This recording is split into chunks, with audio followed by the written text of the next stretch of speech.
Hello all. In this video, we will be learning Python programs. In the previous two videos, we have learned programs like how to determine minimum of two numbers, how to determine maximum of two numbers, how to determine square root of a real number. So let's get into the video.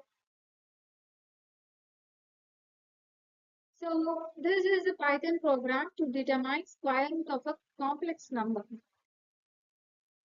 This program is little advanced because we are going to use input function. So in Python programming language, we have learned inbuilt functions like input, uh, print function, defined, return, if statement, if else statement, while loop, for loop. We have learned already. Math functions we have learned already. So whenever you are using a complex number and whenever you want to use the functions, you have to use CMath. That CMath is a function which has to be imported inside the program before initiating the program. So input CMath. So here I have uh, the hash command because I'm getting the real part of the complex number and imaginary part of the complex number. So which is indicated using a hash. Real underscore part is equal to float of input enter the real part because I'm getting the real part of the number. Imaginary underscore part is equal to float of input enter the imaginary part. For example, if I'm going to give 4 plus 9j as the input, 4 is a real part and 9 is the imaginary part. So 4 I'm getting separately and 9 I'm getting separately. And once when I get two real numbers individually, I have to give that as a complex number. I'm getting two real numbers and I'm indicating the system that they are not real numbers, they are complex. So how to do that? Z is equal to complex real underscore part, comma imaginary underscore part. So this line is so very important according to this program because this is a line where I'm indicating the system or the user that the numbers which you got were not real and they are imaginary. Hash calculates square root. I have to calculate the square root of this complex number, which is my main purpose. Sqrt underscore z is equal to, there is a function. I'm going to use that function. Cmath dot sqrt of z, which means that there is a complex number, Cmath. For that complex number, I have to determine the square root. Where is the complex number? Z. So Cmath, complex number, I have to determine the square root dot sqrt, which number, which is the complex number of z. It is there inside z.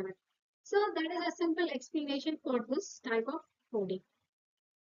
Print the square root of z is square root underscore z, which means that, so I want the output to be displayed as the square root of 4 plus 9j is the answer. So because of that, I'm using a curly bracket. I'm using this type of execution. And after this, I have to give dot format, open the bracket, and I have to give as z, comma, sqrt underscore z, because of which the calculated output will be displayed. So this is how I have to find the square root of a complex number. So next program is to determine the area of a triangle. So if I want to determine the area of a triangle means, first of all, I have to know the formula to determine the area of a triangle. And here in this program, I am determining the semi-perimeter of the triangle as well. So S is equal to A plus B plus C divided by 2. That is the semi-perimeter formula. Area formula is area is equal to S multiplied with S minus A into S minus B into S minus C exponential square root. Okay, square root is the formula. So now I know the two formulas. I'm getting the values A, B, C. I'm getting uh, using the command lines or the codes like A is equal to float of input enter the first side, B is equal to float of input enter the second side, C is equal to float of input enter the third side. Or else if I want to give the input values directly, I can give A is equal to 5, B is equal to 6, and C is equal to 7. So now I have to give the formula S is equal to A plus B plus C divided by 2. So whenever I'm giving the value as divided by 2, means the value will be calculated as such. Yeah, so even if we have decimal, that will be displayed as such in the output. So that S I have to use in the area formula. So area formula I'm giving uh, double asterisk as I told already. Double asterisk is to indicate the power of the number. Double asterisk 0.1. I want the display. I want output to get displayed as. The area of the triangle is percentage point to F, which means that I want the input to get displayed with two decimal places. Percentage point to F, what I have to display? Percentage area. So the calculated output will be displayed. I hope you would have learned from the video. See you in the next video. Until then, it's bye bye from Radhika.